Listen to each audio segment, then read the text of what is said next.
बिस्मिल्लाहिर्रहमानिर्रहीम अस्सलाम वालेकुम वरहमतुल्लाहि वबरकातुहू زم تاسو ورستاسو ملګری زیشان احمد نن د سره ډیره ښایسته ویډیو شیر کوم چې د پلار باره کې ده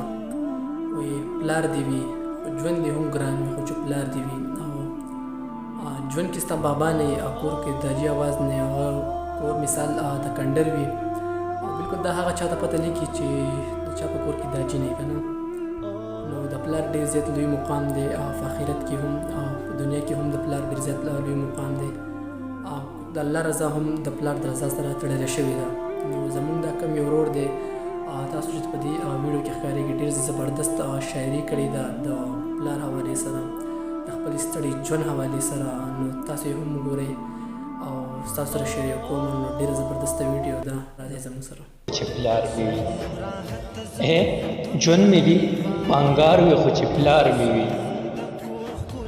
زما ځواني دې هم پدار وي خو چې پلار مې وي زما ځواني دې هم پدار وي خو چې پلار مې وي هغو ته احساس دی چې د چا نشته دی هغو ته احساس وي چې د چا نشته دی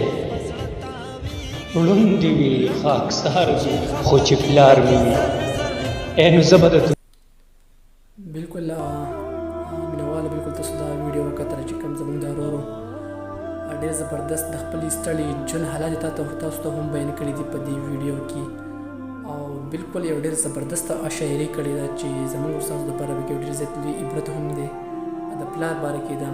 چې تر دې پورې چې شاعري کې دا هم وایي چې ړوند دې وي خاکسار دې وي خو پلار دې وي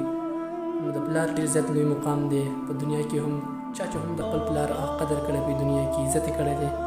نو الله پاک هغه چېرته هم نه دی خراب کړی نو موږ هم پکار دی چې په روزمره زندګۍ کې دا خپل والدینو ډېر زیات قدر وکړو د خپل نن سبا زموږ خلک ډېر زیات دي چې